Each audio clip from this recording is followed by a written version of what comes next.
नमस्कार दोस्तों, एक बार फिर हाजिर है अपने कार्यक्रम क्या कहती है कुरान में स्वामी जी से बात करने के लिए, जानने के लिए कुरान क्या कहती है। स्वामी जी नमस्कार। नमस्कार। हम आपसे आज एक बहुत महत्वपूर्ण सवाल पूछने वाले हैं जो कि हमारे दर्शकों का सवाल था कि कुरान अरबी में ही क्यों लिखी हुई है। क्या कहती है कुरान अरबी में जी देखिए, कुरान अरबी में लिखने का एक बहुत ही अनोखा और विचित्र कारण है जो धरती पे कईयों को पता होगा, कई सोचते होंगे, मगर आज एक कारण ऐसा बताया जाएगा कि जो इस्लाम वाले भी चौंक जाएंगे जिसे सुनकर, और बाकी सब तो जानेंगे ही जानेंगे। देखिए, इंसान जब जब मान लीजिए आपके दो बेटे हैं। एक बेटा सुबह 4 बजे उठता है, नहाता धोता है, पाठ पूजा करता है, स्कूल जाता है, टाइम पे लंच करता है, घर आके होमवर्क करता है, माता पिता के साथ बातें करता है, खेलने जाता है, आके माँ बाप के पैर दबाता है, सो जाता है। एक तो आपका ये बेटा है, और एक आपका दूसरा बेटा है, वो सुबह 5 बजे उठ के ब्लू फिल्में देखता है, फिर उसके बाद बिना नहाए स्कूल के नाम पर पिक्चर चला जाता है, दिन को आता है, आपके पैसे चोरी करता है, और उसके बाद वो रात को लड़ भिड़ के सो जाता है। तो इसका अरबी होने से क्या अरबी होने का देखिए क्या। अब आपको अगर कोई हिदायत देनी होगी तो आप अच्छे बच्चे को देंगे या जो भटका हुआ बच्चा उसको देंगे? तो वैसे तो दोनों को दिया जाएगा, लेकिन भटके हुए को ज्यादा दिया जाएगा। भटके हुए को ज्यादा दिया जाएगा जी। तो देखिए, इसी में ही इस बात का आंसर है। कुरान जो लिखी हुई है सारी या मोमीन करके लिखा गया है। मतलब अरबी में ए ईमान वालो।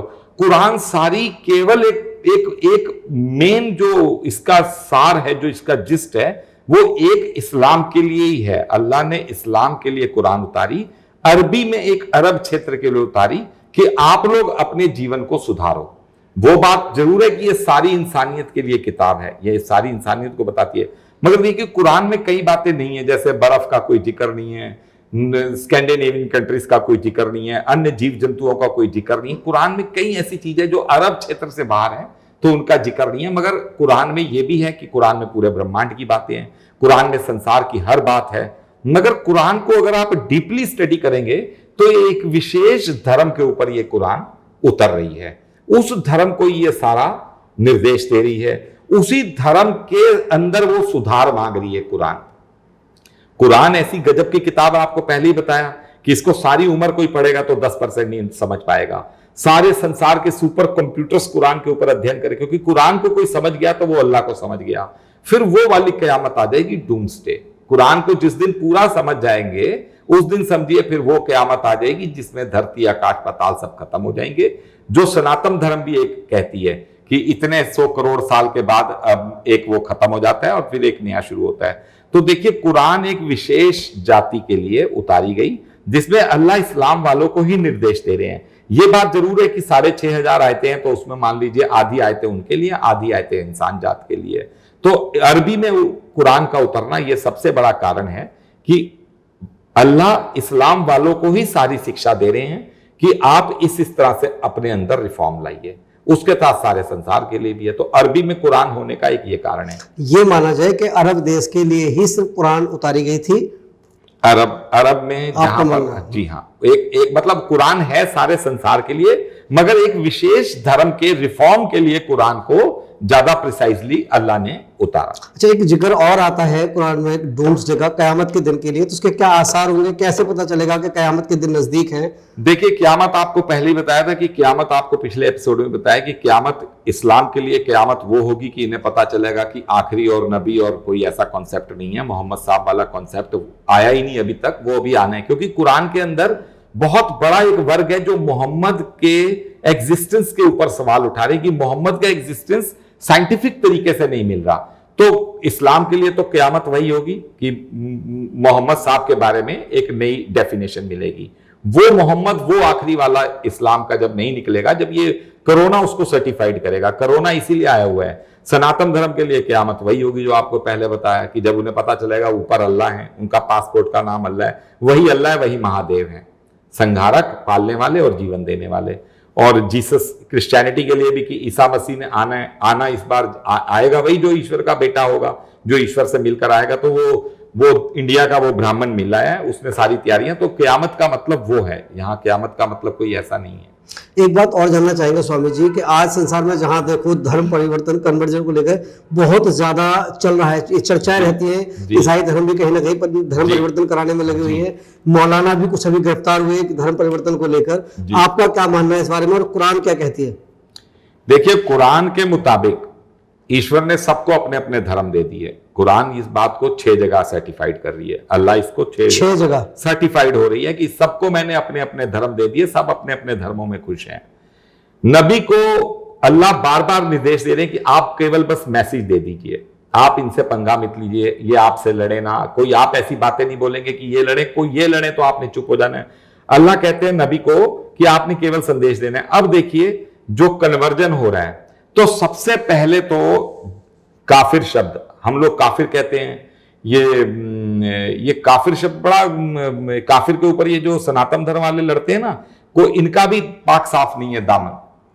ये लोग अगर आप इनके अंदर अध्ययन करेंगे तो ये लोग मलेच कहते हैं। मलेच दो ब्राह्मण लड़ते हैं ना, तो कहते हैं एक दूसरे को मलेच है साला, वो मलेच करके बोलता है। वो मलेच का मतलब यही कि नॉन ईश्वर को मानने वाला।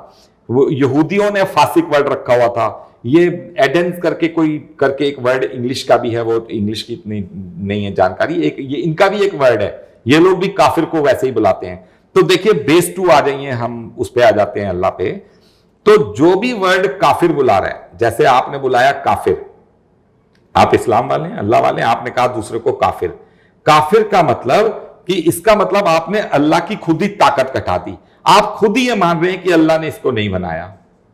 जी समझे बात का? बिल्कुल समझ गए जी। काफिर कहने का मतलब अगर 10 आदमी खड़े हैं तो आपने कहा 5 काफिर हैं, 5 मोमिन हैं, तो आपने सीधा सीधा कह दिया अल्लाह को अल्लाह ने बनाया ही नहीं, अल्लाह ने बनाया ही नहीं, या अल्लाह के प्यारे नहीं है, या अल्लाह के प्यारे नहीं है। अल्लाह की ताकत घटा दी। ताकत तो घटा दी, अल्लाह की इबादत करने वाले आपने घटा दिए। जी सबसे बड़ी बात तो यह है कि अल्लाह की इबादत 10 लोग करते, मगर आपने काफिर शब्द ढूंढ दिया। अब वो काफिर जिनको आप बोल रहे हैं वो आपसे तो चिड़ रहे हैं, वो अल्लाह से भी चिड़ रहे हैं। हाँ, जैसे कुरान में एक आयत है कि सड़कों पे बैठ के धरने देते हो।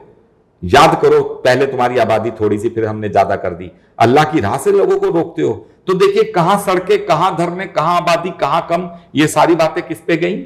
कुरान अल्लाह वालों पे, इस्लाम पे गई। इस्लाम ये हरकतें कर रहा है। उसके बाद वो आगे उसी आयत में कहते हैं अल्लाह की राह से लोगों को रोकते हो। तो देखो रुक तो रहे हैं कालिंदी कुंज वाले रास्ते पे, रुक तो रहे हैं NH8 के रास्ते पे, रुक तो रहे हैं इंदिरापुरम पे किसानों के धरने में, रुक तो रहे हैं अलग अलग जगह पर जहां भी ये अल्लाह वाले बैठकर ये जो भी धरने देते हैं। तो अल्लाह की राह से रोकते हो, मतलब अल्लाह डांट रहे हैं इस्लाम वालों को कि सड़कों पे बैठ के धरने देते हो। तो लोग क्या सोचेंगे कि यार ये अल्लाह के बंदे हैं। तो अल्लाह से उन्हें चिढ़ होगी नहीं होगी, यार ये अल्लाह वाले तो बड़े गंदे हैं। और जबकि इस्लाम बार बार ये बात कही जा रही कि इस्लाम का जब असली मायने सामने आएगा, अपने आप को समर्पित कर देना, समर्पण कर देना, दंडवत लेट जाना एक ईश्वर के आगे कि आप हमारे को मार दो, काट दो, हम आपको तू भी नहीं करेंगे। असली इस्लाम वो है जहां से भटक कर बात हम कर रहे थे धर्म परिवर्तन की। हाँ, उसके बारे में काफिर वर्ड जो आपको बताया, तो काफिर वर्ड कहना ही अपने आप में अल्लाह के ऊपर इल्जाम लगाने वाली बात है कि अल्लाह की आप पावर घटा रहे हो। तो जिस भी धर्म का व्यक्ति, आप हिंदुओं को पाक साफ मत समझिए, वो भी जो अपनी गीता लेकर चौराहे पर खड़े रहते हैं, रशिया, मॉस्को, इंडिया, लंदन, आप कहीं चले जाइए वो गीता ले लेकर घूम रहे होते हैं सड़कों पर। वो क्या करते हैं? आप गीता का ज्ञान तो दीजिए, गीता दीजिए, बेचिए, बांटिए, जो मर्जी कीजिए, मगर आप ये कहेंगे कि मेरे धर्म में आ जाओ, हालांकि गीता में भी आ रही है, सर्व धर्म को छोड़ तू शरण मारी आए, जो मेरी शरणी पड़े ताके दुख नाश आए। तो ईश्वर भी वही बात कह रहे हैं, मगर इनको समझने की देर है। कोई भी धर्म परिवर्तन करवाता है वो गलत है। धर्म परिवर्तन करवाना अपने आप ही सीधा अल्लाह के ऊपर इल्जाम है कि अल्लाह इतना ताकतवर ही नहीं है कि वो धर्म बनाए। कुरान के अंदर 129 जगह लिखा हुआ है कि धरती से लेकर आकाश तक की सारी चीजें अल्लाह ने बनाई। तो ये धर्म परिवर्तन के पीछे क्यों लगे रहते हैं दिन रात? ये इन्हें मालूम नहीं है ना। इन्हें जब ये बातें पता चलेंगी, इस्लाम की एग्जैक्ट मायने पता चलेगा, कुरान की एग्जैक्ट बातें सामने आएंगी, तब इन्हें पता चलेगा कि धर्म परिवर्तन जो जितना करवा रहा है उतना वो पाप कमा रहा है। चाहे वो हिंदू धर्म का हो, चाहे वो इस्लाम धर्म का हो, चाहे वो क्रिश्चियनिटी धर्म का हो, धर्म परिवर्तन जो भी करवा रहा है वो पाप कमा रहा है। चलिए स्वामी जी, बहुत बहुत धन्यवाद आपका समय देने के लिए। और दर्शकों से कहना चाहूंगा कि देखते रहिए क्या कहती है कुरान।